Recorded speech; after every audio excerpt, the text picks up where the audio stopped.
Pointer होता है, ठीक है। हर नोड के पास एक डेटा मेंबर होगा, एक नेक्स्ट का पॉइंटर होगा जो उससे नेक्स्ट कौन सा डेटा मेंबर है, कौन सी नोड है, उसका रिकॉर्ड रखेगा, ठीक है। यानी नेक्स्ट का एड्रेस हमारे पास इसमें पड़ा होगा। इसके अलावा हमारे पास ये सारी नोड्स हो गई जिन्होंने आपस में लिंक फॉर्म कर लिया और लिस्ट बना ली। और अब हमें क्या पता लगेगा कि लिस्ट स्टार्ट कैसे हो रही है। हमारे पास लिस्ट का एक हेड पीटीआर होगा, हेड का पॉइंटर होगा जो आइडेंटिफाई करेगा कि ये हेड है, यहाँ से लिस्ट स्टार्ट हो रही है, ठीक है। तो ये फर्स्ट नोड है, यानी वो किस पे पॉइंट करेगा, वो फर्स्ट वाली जो लिंक लिस्ट की नोड होगी उस पे पॉइंट करेगा। इसी तरह ही अब हम जब लिंक लिस्ट में नोड्स का आपस में लिंक बनता जाता है, एक दूसरे के साथ एड्रेस दे रहते हैं, तो लास्ट वाला कहाँ कैसे आइडेंटिफाई होता है कि लिस्ट एंड कहाँ हो रही है, जहाँ पे लास्ट नोड का जो नेक्स्ट वाला पॉइंटर है वो ना की तरफ पॉइंट कर रहा है, यानी वो किसी की तरफ भी पॉइंट नहीं कर रहा, दैट मीन्स के अब लिस्ट एंड हो गई है, ठीक है। इस चीज को अगर हमने इम्प्लीमेंट करना है तो हमारे पास दो सिनेरियोज बनते थे कि अगर हम एक क्लास लेते हैं तो उस क्लास से हमने क्या एक ही लिस्ट बनानी है, एक ही लिस्ट क्रिएट करनी है, या उस क्लास से हमने एक से ज्यादा लिस्ट क्रिएट करनी है, ठीक है। क्लासेस का कॉन्सेप्ट आपके पास आप लोगों ने ऊप में शायद अब पढ़ लिया हो या पढ़ना हो। क्लास में क्या होता है कि आपके एक ऑब्जेक्ट भी बन सकता है, एक चीज भी हो सकती है और मल्टीपल ऑब्जेक्ट्स बन सकते हैं, ठीक है। वो सेम उनमें सारी चीजें वही होगी जो क्लास की इंफॉर्मेशन होगी, ठीक है। तो क्लास के लिए अब हमने ये देखा है कि हमारे पास अगर एक हमने लिंक लिस्ट लेनी थी तो दैट मीन्स कि हमारा जो हेड पॉइंटर है वो एक ही होगा, ठीक है। अगर हमने एक से ज्यादा लिस्ट लेनी थी तो हमारे पास फिर हेड पॉइंटर, हर लिस्ट का अपना अपना हेड पॉइंटर होगा, ठीक है। तो जब हेड पीटीआर हर किसी का अपना अपना है तो दैट मीन्स हमें एक से ज्यादा हेड पॉइंटर्स चाहिए, यानी इसका मतलब यह है कि जितनी लिस्ट बनेंगी उतने ही हेड्स बनेंगे, ठीक है, उतने पॉइंटर्स बनेंगे हेड पॉइंटर्स। अब पहला मेथड हमारा यह है कि हमने कहा है कि हमें सिर्फ एक ही लिंक लिस्ट चाहिए, यानी जो भी हम लिस्ट बना रहे हैं वो एक ही है, हम मल्टीपल लिस्ट नहीं क्रिएट करें। तो हमने इस सिनेरियो में जब एक ही लिस्ट बना रहे हैं तो हमारा हेड भी एक ही होगा। जब हेड एक है तो हम हेड को स्टैटिक कर देते हैं, हमें उसको स्टैटिक करने की ऑप्शन मिल जाती है, हम उसको स्टैटिक कर देते हैं, यानी वो चेंज नहीं हो रहा, ठीक है। वो चेंज भी नहीं हो रहा तो हम उसको स्टैटिक करके हम कोडिंग कर लेते हैं। इसमें हम क्या कर रहे हैं कि हमने एक क्लास ली है इंट लिस्ट नाम की, ठीक है। और इंट लिस्ट नाम की क्लास ली और हमने उसको क्या किया है, उसके अंदर हमने उसके कुछ डेटा मेंबर्स रखे हैं और उसके कुछ फंक्शंस रखे हैं। ये क्लास में हमेशा हमारे पास डेटा मेंबर्स होते हैं और फंक्शंस होते हैं, तभी ये क्लास होती है। अच्छा, अब डेटा मेंबर्स हमारे पास दो चीजें तो हमने पहले ही डिफाइन कर दी थी कि हमारे पास नोड के अंदर क्या है, डेटा है और नेक्स्ट का पॉइंटर, ठीक है। तो इंट डेटा हमने ले लिया और int in list static next हमने ले लिया पॉइंटर। लाइन नंबर 4 और 5 में आप ये देखें कि हमने ये काम किया, ठीक है। पॉइंट की टाइप क्या है, इंट लिस्ट की टाइप है क्योंकि वो किसी नोड को पॉइंट कर रहा है, तो वो नोड क्या है, वो बेसिकली इंट लिस्ट टाइप की नोड है, ठीक है। नोड को पॉइंट करें, नोड में दो चीजें थी हमारे पास, डेटा और नेक्स्ट का पॉइंटर, तो और उसकी टाइप क्या है, इंट लिस्ट है, जो हमने यहाँ पे क्लास का नाम यूज किया। अच्छा, उसके अलावा जो हमने चीज कही थी वो था कि हेड पीटीआर, तो हेड पीटीआर हमने वो भी एक पॉइंटर नोड को ही पॉइंट कर रहा है बेसिकली, उसका भी हमने इंट लिस्ट टाइप ही रखा है और हमने इसकी जो डिफाइन किया है हमने इसको स्टैटिक डिफाइन कर दिया। क्यों, क्योंकि हम इसको चेंज नहीं करें, एक ही है, हमने इसको यूज करना है, ठीक है। उसके अलावा बाकी हमने सारे फंक्शंस जो हैं वो भी लिंक लिस्ट में हमने फंक्शंस यूज करने थे। फॉर एग्जांपल मैंने सिर्फ ऐड हेड करना होता और मैंने डिलीट नोट करना होता, तो मैं ये दो फंक्शंस ले लेती। अगर मैंने और कोई फंक्शन यूज करना है, जैसे यहाँ पे इसमें 4-5 फंक्शन दिए हुए, तो जौन से भी फंक्शन आपने यूज करने हैं आप वो फंक्शन यहाँ पे लिख देंगे और उनको स्टैटिक कर लेंगे। स्टैटिक बेसिकली जो कीवर्ड है वो ये करता है कि आपको ऑब्जेक्ट क्रिएट करने की जरूरत नहीं पड़ती इनको कॉल करने के लिए, आप डायरेक्टली इनको यूज कर सकते हैं, ठीक है। वरना नॉर्मली ये होता है कि क्लासेस जब आप बनाते हैं तो पहले आप ऑब्जेक्ट बनाते हैं क्लास का और उसके बाद आप उसकी किसी फंक्शन या डेटा मेंबर को एक्सेस कर सकते हैं। लेकिन चूंकि हमारे पास लिस्ट भी एक ही है और हम कोई चेंजेस भी नहीं कर रहे तो हम इन चीजों को स्टैटिक रखते हैं, ठीक है। उसके बाद आप देखें कि आपके पास ये सारे फंक्शंस हैं, इन फंक्शंस को आगे हमने इम्प्लीमेंट किया हुआ है कि ये बेसिकली फंक्शन के हेडर्स लिखे हुए हैं या सिग्नल्स यहाँ पे लिखे हुए हैं और इम्प्लीमेंटेशन उनकी आगे दी है, ठीक है। ये तरीका है आपकी इम्प्लीमेंट करने का। और नीचे जो आप लाइन नंबर 14 देख रहे हैं वहां पे आप देखते हैं कि उसने स्कोप रेजोल्यूशन ऑपरेटर यूज करते हुए किसको एक्सेस किया, लिस्ट के हेड पीटीआर को एक्सेस किया यहाँ, ठीक है। इंट लिस्ट, ये इंट लिस्ट स्टैटिक जो है ये आपका रिटर्न टाइप है, यानी इसका मतलब ये है कि ये पॉइंटर का पॉइंटर टाइप है जो रिटर्न है। और इंट लिस्ट आपने क्या किया, क्लास मैम ये क्लास के बाहर हम करेंगे ये चीज जो को क्लास के बाहर, लिस्ट हमने की। क्लास के बाहर करिए।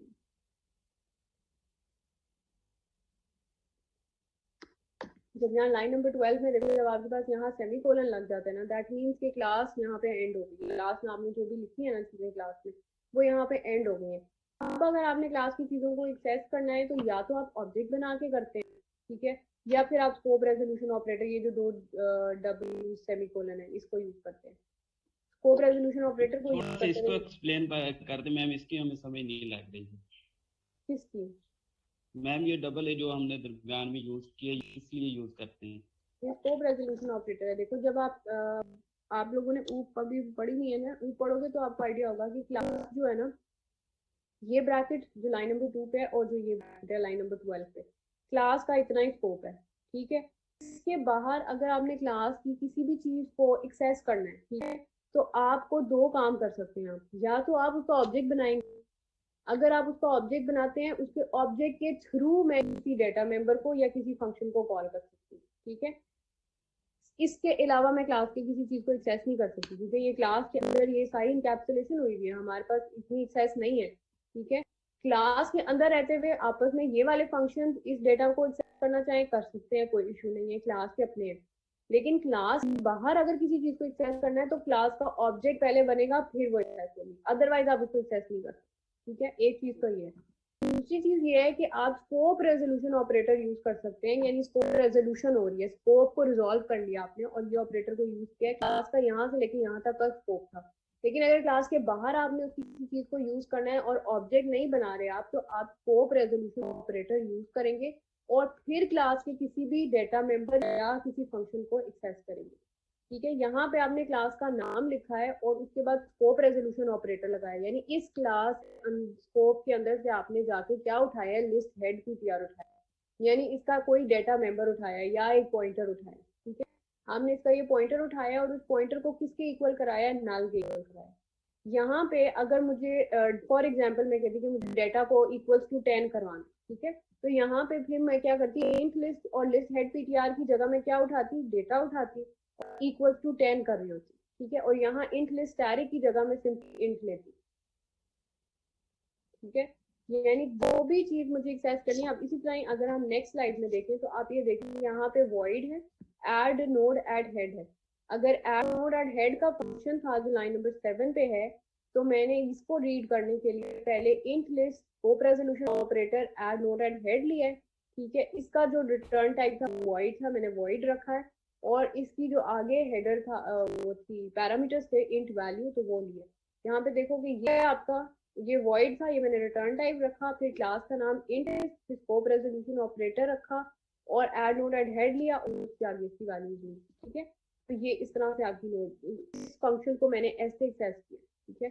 नेक्स्ट अगर मैंने एड नोड एड टेल को करना था, तो एड नोड एड टेल में यहाँ पे वॉइड था, इंट लिस्ट लिया, scope resolution operator, add node add tail और ये उसके आगे पैरामीटर।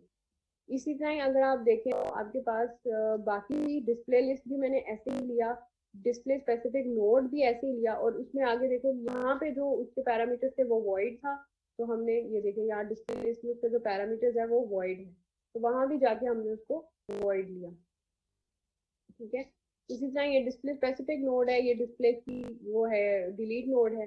तो ये सारी चीजें मैंने ऐसे ही यूज करनी है। जब क्लास के फंक्शन को आप डिफाइन करते हैं, तो फिर आपने फिर स्कोप रेजोल्यूशन ऑपरेटर यूज करना है, या फिर आपने ऑब्जेक्ट बना फंक्शन को एक्सेस करना है। अभी तो हम डिफाइन कर रहे हैं यहाँ पे बेसिकली, ये सिर्फ सिग्नेचर्स हैं या सिर्फ हेडर्स हैं फंक्शन के।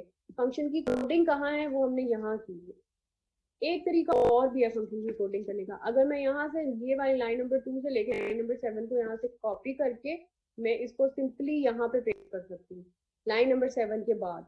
एक तरीका ये भी है कि क्लास के अंदर ही हम उसका जो फंक्शन हेडर है, इधर इसके आगे मैं ब्रैकेट्स लगाऊं और उसके अंदर फंक्शन लिखूं, इसके आगे भी ब्रैकेट्स लगाऊं, उसके अंदर फंक्शन लिखूं, ठीक है। एक तरीका ये भी है। लेकिन अगर आप जिस तरह यहाँ पे नीटनेस के लिए या कह लें कोड मेंटेनेबिलिटी के लिए ये करते हैं कि यहाँ पे सिर्फ फंक्शन के नाम लिख देते हैं, ताकि ये आइडिया हो जाए कि इंट लिस्ट की जो क्लास है उसमें ये फंक्शन है, मैंने कौन सा फंक्शन कॉल करना है। फॉर एग्जाम्पल मैंने डिस्प्ले लिस्ट का फंक्शन कॉल करना है, तो मैं वो कर लूंगी। यहाँ पे अगर मैं सारे फंक्शन के साथ साथ कोडिंग भी करना शुरू कर दूं तो वो बहुत लंबा हो जाता है। तो है वो भी बिल्कुल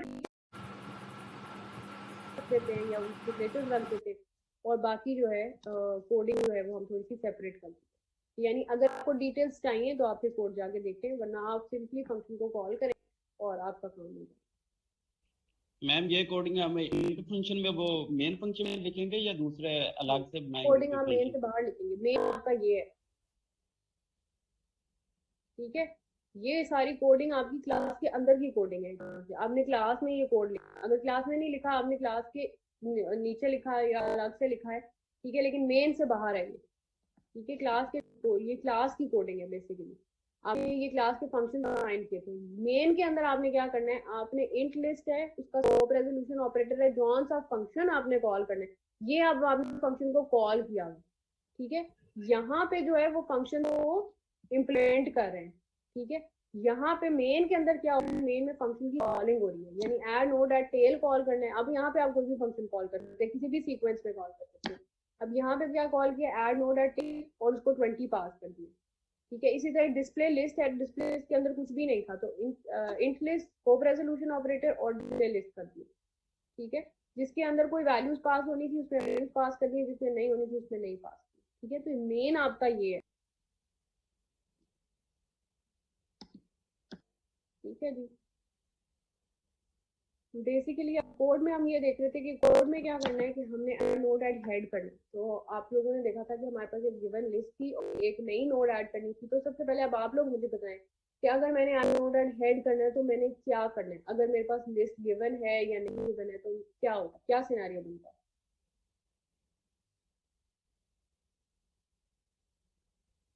मैम जो हम न्यू नोड लेंगे उसको हम वाली नोड के साथ पॉइंट कर देंगे और फर्स्ट पॉइंटर जो होगा उसको हम न्यू नोड के पॉइंटर के साथ पॉइंट कर देंगे। बिल्कुल ठीक है। जब हम ऐड ऐड हेड करते हैं तो बेसिकली लिस्ट के हेड पे या स्टार्ट पे हमें ये नोड डालनी है। अगर लिस्ट में पहले से कुछ नोड पड़ी हुई है तो हम सबसे पहले ये वाली नोड रखनी है और फिर बाकी नोड रखनी है। अब चूंकि हम हेड पे डाल रहे हैं तो ये भी ध्यान रखना है कि हेड पॉइंटर जो है अब वो नहीं, अब इस पे पॉइंट करेगा क्योंकि ये हेड नोड हो चुकी है, ठीक है। तो हमने ये देखा था, ड्रॉ करके समझाने की जरूरत है या आगे चलें। मैम कर दे थोड़ा सा एक्सप्लेन इसको। अच्छा, अगर मेरे पास ऑलरेडी एक लिस्ट प्रेजेंट थी, ठीक है। अब हम लिस्ट को वैसे कर लेते हैं, 1 2 3 करके ले लेते हैं। अगर 1 था उसमें, ठीक है, 2 था और 3 था, ठीक है। लेट्स सपोज मेरे पास ये लिस्ट प्रेजेंट थी और हेड जो था वो यहाँ पॉइंट कर। अब अगर मैं कहती हूँ कि ऐड नोड एट हेड है और जो मैंने नोड ऐड करनी है उस नोड को मैं ले लेती हूँ वो 0 उसमें पड़ा, ठीक है। तो जब मैंने ऐड नोड एट हेड करनी है तो इसको मैं अभी मिटा रही हूँ, करेगा कि सबसे पहले एक नई नोड बनाएगा, ठीक है। ये लिस्ट आपके पास ऑलरेडी प्रेजेंट थी, इसके हेड पे मैंने इंसर्ट करना है तो बेसिकली 1 से पहले इंसर्ट होगा, ठीक है। तो ऐड करना है। अब इंट न्यू इंट लिस्ट जब मैं करूंगी तो न्यू इंट लिस्ट का क्या मतलब है, न्यू जो है वो डायनामिक मेमोरी एलोकेशन के लिए आपका होता है और नई इंट लिस्ट बनाता है। इंट लिस्ट के अंदर आपके पास क्या चीजें थी, आपके पास हेड लिस्ट हेड पीटीआर था, आपके पास डेटा था, आपके पास लिस्ट का पॉइंटर था और फंक्शंस थे, जिसमें से सारे फंक्शंस हमने स्टार्ट कर रखे थे और हमने उसको स्टार्ट कर रखा था, हेड पीटीआर को स्टार्ट कर रखा था। दैट मीन्स ये चीजें तो दोबारा नहीं आएंगी। तो पीछे रह क्या गया, हमारे पास डेटा रह गया और नेक्स्ट का पॉइंटर रह गया, ठीक है। तो जब हमने न्यू इंट लिस्ट किया तो हमारे पास डेटा मेंबर बना और नेक्स्ट का पॉइंटर बना, और हमने यहाँ पे क्या किया है, हमने इंट लिस्ट एक न्यू पीटीआर के नाम, पीटीआर न्यू के नाम से एक पॉइंटर लिया, ठीक है। इसको मैं एन लिखूंगी। तो यहाँ पे मैंने न्यू पीटीआर के नाम से एक पॉइंटर लिया है जो उस नोड को पॉइंट कर रहा है जो हमारी अभी क्रिएट हुई। अच्छा, नेक्स्ट अब क्या है कि पीटीआर न्यू का डेटा, अब पीटीआर न्यू जो है वो इसको पॉइंट कर रहा है तो इसका डेटा ये है, ठीक है। और पीटीआर न्यू का नेक्स्ट, तो ये वाला क्या है, इसका नेक्स्ट का पॉइंटर। दो चीजें थी ना इसके पास। अच्छा, अब यहाँ लाइन नंबर 4 में कह रहा है कि पीटीआर न्यू का डेटा जो है इक्वल्स टू वैल्यू कर दो। अब वैल्यू मैंने भेजी थी, मैंने कहा था मैंने क्या इंसर्ट करना है, 0। तो अगर ptr न्यू का डेटा इक्वल्स टू वैल्यू है तो डेटा में मैं वैल्यू क्या डालूंगी, 0। ठीक है, और फिर कहता है कि ptr न्यू का next equals to list head ptr 1 का। ठीक है, उसके बाद हमने क्या किया है कि list head ptr equals to ptr न्यू, यानी अब हेड के पास पहले किसका एड्रेस था, 1 का, लेकिन अब हेड के पास किसका एड्रेस जा रहा है, ptr न्यू का। ptr न्यू के पास किसका एड्रेस है, 0 का। तो यहाँ से हेड रिमूव करेंगे और हेड अब ये हो जाएगा। अब इसके अकॉर्डिंगली अगर आप देखें तो आपके पास जो नई लिस्ट आई है उसमें क्या है कि हेड किसको पॉइंट कर रहा है, 0 को। 0 किसको पॉइंट कर रहा है, 1 को। 1 को पॉइंट कर रहा है 2 को, और 2 किसको पॉइंट कर रहा है, 3 को, और 3 नल को। तो अब आप देखो कि जो प्रीवियस लिस्ट थी 1 2 3 वाली, उसमें जो नई इंसर्शन हुई वो 0 1 2 3 हो गई, और 0 को आपने हेड में आ गई।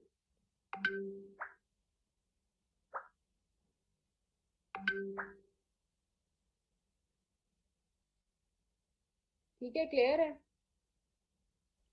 मैम अब कंफ्यूजन दूर हो गया। ठीक है। अच्छा, अब नेक्स्ट जो है, अब ऐड नोडर टेल है। अब ये लिस्ट लेते हैं, अब इसी की टेल पे ऐड।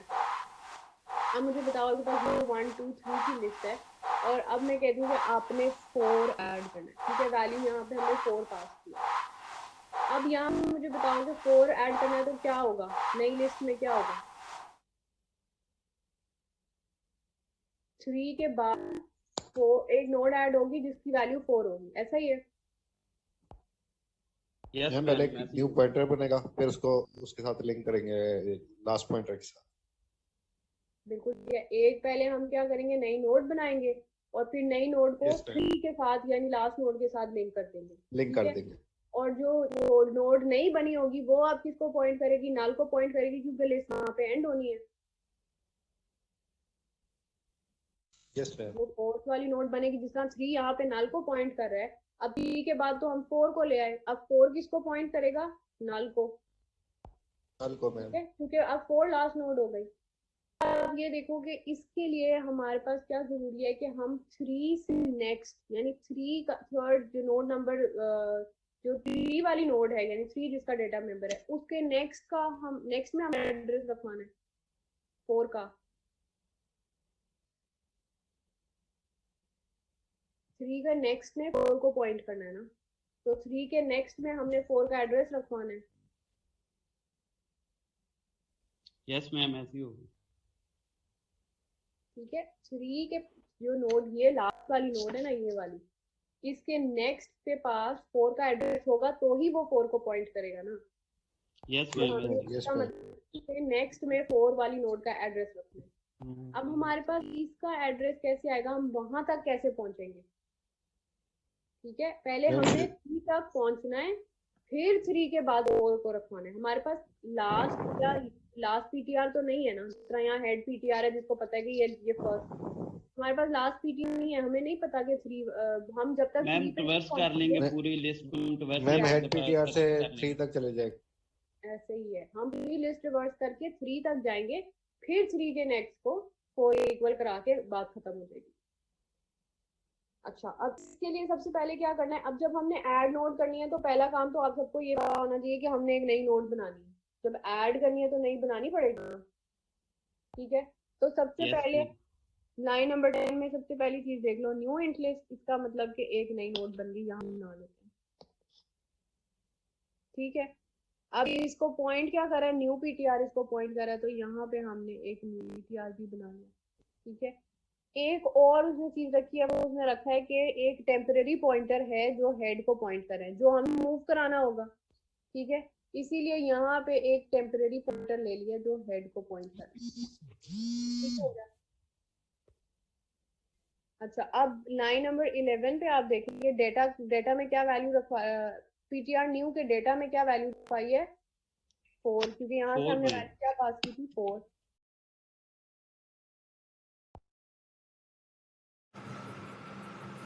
जिसमें नोड है और नेक्स्ट डेटा मेंबर है और नेक्स्ट का पॉइंटर है, ठीक है। और हमने एक int list direct PTR new लिया है, जो न्यू पॉइंटर है वो किसको पॉइंट कर रहा है, हमारे पास इस नोड को पॉइंट कर रहा है। उसके बाद हमने एक और पीटीआर टेम्प पीटीआर के नाम से एक पॉइंटर लिया है, जो कि लिस्ट हेड पीटीआर को पॉइंट करे। यानी अगर हम एक टेम्प पॉइंटर है वो यहाँ पे लिस्ट हेड पीटीआर की तरफ, उसमें लिस्ट हेड पीटीआर के पास जो एड्रेस है वो हमने इस पॉइंटर में रखवा दिया और वो अब पॉइंट क्या कर रहा है, फर्स्ट नोड पे पॉइंट कर रहा है। अच्छा, अब लाइन नंबर 11 अगर हम देखें तो पीटीआर न्यू का डेटा इक्वल्स वैल्यू, वैल्यू हमारे पास 4 थी तो डेटा में हमने 4 रखवा दिया। अब पीटीआर न्यू का जो नेक्स्ट है उसको हमने किसकी इक्वल कराया, नल की इक्वल कराया, क्योंकि हम इंसर्शन कहाँ कर रहे हैं, टेल पे कर रहे हैं। तो टेल का जो नेक्स्ट है, यानी टेल का मतलब है कि लास्ट नोड, तो लास्ट नोड का नेक्स्ट हमेशा नल होता है। तो यहाँ पे हमने पॉइंट करा दिया। उसके बाद हमने क्या चेक लगाया है, if list head PTR equals to null. अब मुझे बताओगे इसका क्या मतलब है। मैम इसका मतलब है कि अगर लिस्ट एम्प्टी है तो उसके बाद ये रिटर्न कर देगा, यानी लिस्ट ऑफ हेड पीटीआर और न्यू पीटीआर दोनों इक्वल हो जाए। इसका मतलब बिल्कुल ठीक है। इसका मतलब ये है कि अगर लिस्ट एम्प्टी है तो, अगर लिस्ट एम्प्टी है तो क्या होगा कि ये इफ वाला कोड चलेगा, ठीक है। अगर लिस्ट एम्प्टी नहीं थी, यानी इसका मतलब जैसा हमारे पास 0 1 2 3 था, तो हमारे पास फिर ये वाला कोड चलेगा। अगर एम्प्टी लिस्ट थी तो सिंपली क्या होता है कि जो हेड था वो नल को पॉइंट कर रहा था, ठीक है, अगर लिस्ट एम्प्टी थी।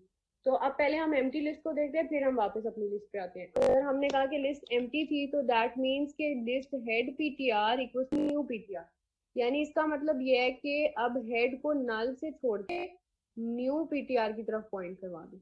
इसका मतलब क्या हुआ कि ये हेड जो है वो 4 को पॉइंट करे और 4 जो है वो नल को पॉइंट करे। तो लिस्ट में आपकी जो फर्स्ट नोड थी वो फोर्थ वाली नोड, मतलब फर्स्ट नोड भी वही है, ठीक है, और यही आपकी लास्ट नोड भी है। तो यहाँ पे आपकी सर्शन जो है वो कंप्लीट हो जाती है। इसीलिए लाइन नंबर 16 में रिटर्न है। रिटर्न का मतलब है कि अब आप इस फंक्शन से, इसकी आगे वाली लाइन एग्जीक्यूट नहीं होंगी, आप सीधा वापस रिटर्न करते हैं, ठीक है, फंक्शन से ही बाहर निकलेंगे। अच्छा, लेकिन अगर आपकी लिस्ट एम्प्टी नहीं थी तो क्या होगा, अगर आपकी लिस्ट एम्प्टी नहीं थी तो आपके पास फिर ये वाइल लूप चलेगा, ठीक है। एम्प्टी लिस्ट तो समझ आ गई कि कैसे होगा, ठीक है। ये एम्प्टी लिस्ट को स्किप कर देते हैं, एम्प्टी लिस्ट नहीं है। अब हमारे पास ऊपर वाली लिस्ट है जो 0 1 2 3 वाली लिस्ट है, ठीक है। अब पहले तो हमने जाना है 3 पे पहुंचना है, लास्ट नोड पे पहुंचना है, और फिर हमने 4 को इंसर्ट करना है। तो 3 पे पहुंचने के लिए हम क्या करते हैं, लूप लगाते हैं। हमने वाइल लूप लगाया और वाइल में चेक किया है कि टेम्परेरी पॉइंटर का जो नेक्स्ट वाला पॉइंटर है क्या वो नल की इक्वल है, is not equal to null. अगर नल की इक्वल नहीं है तो फिर वाइल ट्रू हो जाएगा और इसके अंदर वाली लाइन एग्जीक्यूट होगी, ठीक है। अब आप चेक करो कि टेम्परेरी पॉइंटर कहाँ पॉइंट कर रहे हैं, 0 पे, और 0 का नेक्स्ट कहाँ पॉइंट कर रहे हैं, 1। तो दैट मीन्स कि नल नहीं है, तो ये हो गया ट्रू। जब ट्रू हुआ तो लाइन नंबर 19 एग्जीक्यूट हुई। लाइन नंबर 19 के अकॉर्डिंगली वो कहता है कि टेम्प पीटीआर नेक्स्ट जो है वो जहां पॉइंट करे वहां कौन पॉइंट करेगा, अब टेम्प पीटीआर, यानी टेम्प पीटीआर के नेक्स्ट के पास किसका एड्रेस था, टेम्प पीटीआर 0 था, 0 के नेक्स्ट के पास किसका एड्रेस था, 1 का। 1 का। तो यानी 1 का एड्रेस हमने किस में रखवा दिया, टेम्प पीटीआर में। अब टेम्प पीटीआर कहाँ पॉइंट करेगा, 1 पे। 1 पे, ठीक है। अब दोबारा चेक करो, टेम्प पीटीआर का next is not equal to null, तो टेम्प पीटीआर 1 को पॉइंट कर रहा है, 1 का नेक्स्ट जो है वो 2 पे पॉइंट कर रहा है, तो नल तो नहीं है, 2 पे पॉइंट कर रहा है। तो दैट मीन्स फिर से ये स्टेटमेंट ट्रू हो गई, ठीक है। यस तो मैम। फिर से ट्रू हुई तो आप देखोगे टेम्प पीटीआर का नेक्स्ट, टेम्प पीटीआर 1 को पॉइंट कर रहा है, 1 का नेक्स्ट किसको पॉइंट कर रहा है, 2 को। तो इसका एड्रेस था 2 का। अब इस ये एड्रेस किस में रखवाना है हमने, टेम्प पीटीआर में, यानी टेम्प पीटीआर के पास किसका एड्रेस हो गया अब 2 का।